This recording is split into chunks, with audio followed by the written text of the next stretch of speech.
Why might so many people these days think that they're basically Einstein? In other words, why might so many people think they, quote, are omniscient or, quote, know everything about key points in living life to max out happiness? Well, it strikes me there's a couple key components here, but especially it makes us feel safer to think we can predict the future with high degrees of accuracy and take action beforehand to avoid pain points from happening, especially things we catastrophize if they were to happen. And so it performs a very valid safety function to feel we can do this, and the more knowledge we think we know, or do know, of course, the better predictors we might theoretically be, and then orchestrate a more safe environment or way of life for ourselves. But how ironic then, since I would say 1951, with the advent of the first powerfully numbing mind drug Thorazine and a whole host of others to come, that we can essentially block out to varying degrees almost any emotional pain. And if it can't be done with chemicals, then with the advent also and supplementation of ECT, electroconvulsive therapy, it's called. If you turn up the juice enough, so to speak, the electricity enough to your brain, you can fry the brain, I believe perhaps almost literally, burn out the circuitry at least. You'll have massive memory loss, perhaps forever, and basically become a mental vegetable there alone. And so I think since 1951, we have had for the first time in mankind's history the capacity to numb out more and more effectively anything and everything that we fear or that could in fact happen to us.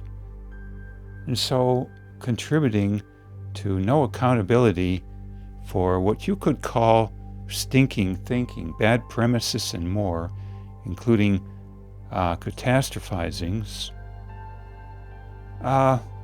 we can just basically think we are all Einsteins, or that we are an Einstein, or Mrs. Einstein, and when the results don't pony up, well, that's no problem. We can simply numb ourselves with a variety of chemical numbers, or for a fewer number, electroconvulsive therapy, or the numbing package coming that day from some box store ordered online.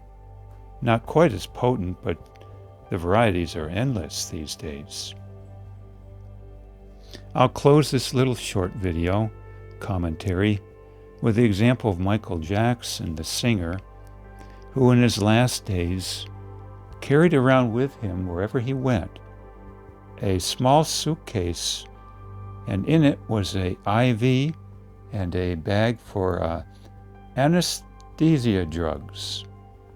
I suppose, I don't know the typical drugs used in a operating room in a hospital or whatnot, but it was reputed that Michael Jackson was using anesthesia drugs, amongst other reasons because he had massive sleeping problems. And this was supposedly the only way he could fall asleep or sleep to some extent. Don't quote me on the exact details. And also his death was from injection from some kind of potent chemical substance, perhaps numbing in nature also. So I think Michael Jackson took one step further and utilized surgical anesthesia drugs, perhaps in lieu of psychiatric drugs, as they're called, these mind-numbing Thorazine type drugs, I would refer to them as. to do effectively, though, the same thing, to numb out massive emotional pain.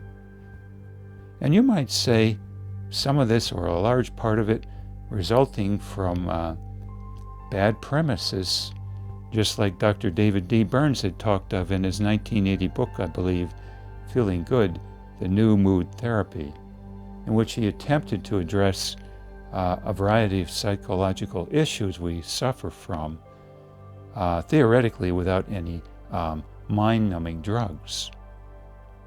The extent to which he did not accomplish this very well, though, is something to question, of course.